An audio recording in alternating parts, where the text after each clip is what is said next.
আজ বিকালে কাজ না থাকায় আমরা দুজনে রেডি হয়ে বেরিয়ে পড়েছিলাম বাইরে কিছু কেনাকাটা করার জন্য। বাইরে গিয়ে প্রথমেই আমরা দেখতে পেলাম এখানে একটা কাকা বড় বড় কাঁকড়া মাছ বিক্রি করছিল। কাঁকড়া মাছগুলো দেখে পছন্দ হলেও দামের সাথে না পোষানোর জন্য আমরা কাঁকড়া মাছ রেখে চলে আসলাম।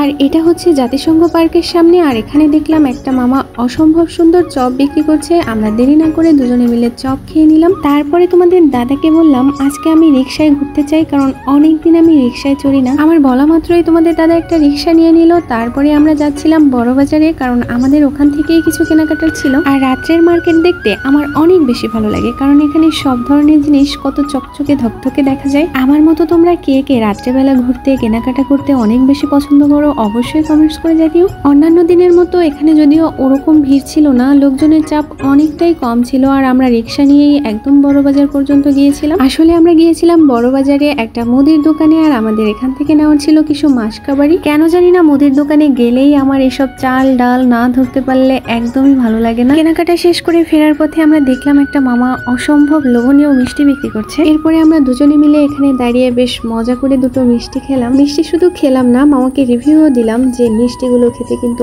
অনেক বেশি টেস্টি। সব থেকে মজার বিষয় হলো তোমাদের দাদাকে অন্য সময় আমি বলেও মিষ্টি খাওয়াতে পারি না, কিন্তু আজ সে নিজেই বললো চলো মিষ্টি খাই। আর মিষ্টি খাওয়ার পরে টক ঝাল কিছু না খেলে একদমই জমে। তাই আমরা ঝটপট করে নিয়ে নিলাম এক প্লেট ফুচকা। আর এখানকার ফুচকা খেতে অনেক বেশি মজা লাগে। ফুচকা খাওয়া শেষ করে আমরা হাঁটতে শুরু করলাম। আর তার সাথে সাথে দেখতে পেলাম এখানে অনেক সুন্দর মাটির জিনিস বিক্রি করা হয়। আর এই জিনিসগুলো দেখলে মনে হয় আমি সবগুলো কিনে একেবারে আমার বাড়িতে নিয়ে যাই। আমরা একেবারে দুজন হাঁটতে হাঁটতে গল্প করতে করতে চলে এসেছিলাম জাতিসংঘ পার্কে। আর এখানে বাচ্চারা অনেক মজা করছিল, খেলছিল, দেখে অনেক বেশি ভালো লাগছিল। ওদের দেখে আবারও মনে হচ্ছিল যদি আবার সেই শৈশবে ফিরে যেতে পারতাম তাহলে কতই না মজা হতো। ওদের মতো আমাদেরও কত সুন্দর শৈশব ছিল, ওদের দেখে সেই কথাগুলোই মনে পড়ছিল। আর দেখো তোমাদের দাদা আমার হাতের ফোনটাকে আয়না মনে করে নিজের চুলটাকে ঠিক করে নিচ্ছিল, আর সাথে বাদাম খাচ্ছিল। আমরা কোথাও ঘুরতে গেলে আমাদের সাথে সবসময় বাদাম থাকে।